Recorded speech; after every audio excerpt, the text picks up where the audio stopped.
Hi friends, അപ്പോൾ പുതിയ വീഡിയോയിലേക്ക് എല്ലാവർക്കും സ്വാഗതം. അപ്പോൾ ഇന്ന് ഞങ്ങൾക്ക് ഹോസ്പിറ്റലിലൊന്ന് പോകാനുണ്ട്, പിന്നെ ഒന്ന് ബാങ്കിൽ പോകാനുണ്ട്, പിന്നെ ഒരു ചെറിയൊരു പർച്ചേസിങ് ഉണ്ട്. അപ്പോൾ ഞങ്ങൾ അതിനായിട്ട് ഇറങ്ങിയതാണ്. ആദ്യം അമ്മനെ ഒന്ന് ഹോസ്പിറ്റലിൽ കാണിക്കാനുണ്ട് കേട്ടോ. അപ്പോൾ ഞങ്ങൾ ചെട്ടിയാങ്ങണർ റെജീന ഡോക്ടറെയാണ് കാണിക്കാൻ പോണത്. അപ്പോൾ അതിന് വേണ്ടിയിട്ട് ഞങ്ങളെല്ലാവരും മാറ്റി ഇറങ്ങുകയാണ്. ആദ്യം ഞാൻ കൊണ്ടുപോകണില്ല വിചാരിച്ചിട്ടുണ്ട്. ഓനിതാ കണ്ടില്ല, ഈ ഒരു പൊട്ടിത്തെറുപ്പാണ് എവിടെ പോയാലും. അപ്പോൾ ഏട്ടന് ലോറിയിൽ ഓനെ കൊണ്ടുപോകാൻ പറഞ്ഞു. അപ്പോൾ പിന്നെ എന്തോ റവന്യൂ എന്തോ പോലീസിൻ്റെ എന്തോ ഇഷ്യൂ ആയിട്ട് ഏട്ടന് വരാൻ പറ്റിയില്ല, ഈ പോയി കൊണ്ടുപോയിക്കോനെ പറഞ്ഞു. അപ്പോൾ ഞങ്ങൾ ഓനായിട്ട് പോവാണ് കേട്ടോ. ഓനുണ്ട്, ആവണിയുണ്ട്, അനുണ്ട്, ചേച്ചിയുണ്ട്, അമ്മ ഉണ്ട്. അപ്പോൾ ഞങ്ങളെല്ലാവരും കൂടി നടന്ന് പോവച്ചാൽ കുറച്ചുകൊണ്ട് പോയാലേ ഓട്ടോറിക്ഷ കിട്ടുള്ളൂ. ചില സമയത്തേ ഇവിടുന്ന് ഓട്ടോറിക്ഷ കിട്ടുള്ളൂ. അപ്പോൾ നമുക്ക് ആവശ്യ നേരത്തൊന്നും വണ്ടികൾ വരില്ലല്ലോ. അപ്പോൾ അത് കാരണം ഞങ്ങൾ അങ്ങോട്ട് നടക്കണ്ട, തൊട്ടുംകായക്ക് നടക്കുകയാണ്. അവിടെ പോയൊരു കുറച്ച് നേരം 5 മിനിറ്റ് നിന്നപ്പോഴത്തേന് വണ്ടി വന്ന്. നല്ല വെയിലാണ് കേട്ടോ. ഒരു 10-10:30 കഴിഞ്ഞ് ഞങ്ങൾ ഇറങ്ങിയപ്പോൾ. ബാങ്കിലും പോകണ്ടേ, ഉച്ച നേരമൊക്കെ ആകുമ്പോൾ നല്ല തിരക്കാവും ബാങ്കിൽ.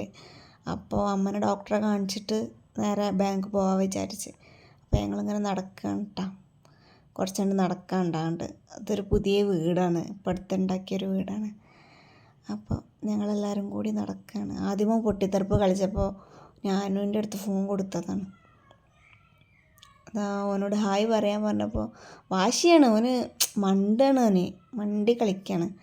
അവിടെ ഉണ്ടെങ്കിൽ പിന്നെ ഓന് പറയണ്ടല്ലോ, കളിക്കാൻ ആളെ കിട്ടിയപ്പോഴേ വണ്ടി കളിക്കുകയാണ്. അങ്ങനെ ഞങ്ങൾ ഹോസ്പിറ്റലിലെത്തി, ഡോക്ടറെ കാണിച്ച് ഞങ്ങൾ ഇറങ്ങിയിരിക്കണം കേട്ടോ. അപ്പോഴാണ് വീഡിയോ എടുക്കേണ്ട ഓർമ്മ.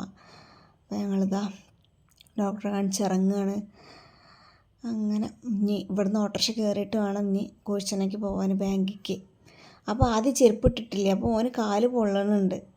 അനുവിൻ്റെ കയ്യിലായിരുന്നു ചെരുപ്പ്. അപ്പോൾ അനുവിനോട് ചെരുപ്പ് ഇട്ട് കൊടുക്കാൻ പറയുകയാണ് ഓന്. അങ്ങനെ ഞങ്ങൾ ചെരുപ്പൊക്കെ ഇട്ട് നേരെ ഞങ്ങൾ ബാങ്കിലാണ് പോയത്. ചേച്ചിക്ക് ബാങ്കിൽ ഒരു ഗോൾഡ് ലോൺ ഉണ്ട്. അപ്പോൾ അതിൻ്റെ ക്യാഷൊക്കെ അടയ്ക്കാണ്ടായിരുന്നു. അങ്ങനെ അത് ക്യാഷൊക്കെ അടച്ച് ഞങ്ങൾ നേരെ പോയത് ഒരു ടെക്സ്റ്റൈൽസിക്കാണ് കേട്ടോ. അവിടുത്തെ കഥ പറയാതിരിക്കാൻ വയ്യട്ടോ. അടിപൊളി ഒരു ആളാണ് കേട്ടോ. മുതലാളി എന്ന് പറയാൻ നമുക്ക് വയ്യ. ഒരു മനുഷ്യന്മാരോട് എങ്ങനെ പെരുമാറണം, ഒരു കസ്റ്റമറെ എങ്ങനെ ഇതാക്കണം എന്നുള്ളൊരു അറിയണ ഒരാളാണ് കേട്ടോ. ഞങ്ങളിതിന് മുന്നേ ഒരു ദിവസം ഇതേപോലെ വന്നിട്ടുണ്ട്. അങ്ങനെ പരിചയപ്പെട്ടിട്ട് പിന്നെ ഞാൻ ചേച്ചിനെ കൂട്ടിയിട്ട് കടയ്ക്ക് വന്നതാണ്. അത്രയും മക്കളോടാണെന്നുണ്ടെങ്കിൽ ഞങ്ങൾക്ക് അവിടെ പോയിട്ട് ഈ ഒരു വെള്ളം ഞങ്ങൾക്ക് എല്ലാവർക്കും വാങ്ങി തന്നു, അവിടുത്തെ സ്റ്റാഫിനെ പറഞ്ഞയച്ചിട്ട്. അപ്പോൾ ഞങ്ങൾ വീഡിയോ ഇഷ്ടപ്പെട്ട എല്ലാവരും ലൈക്ക് ചെയ്യണം, കമൻറ്റ് ചെയ്യണം.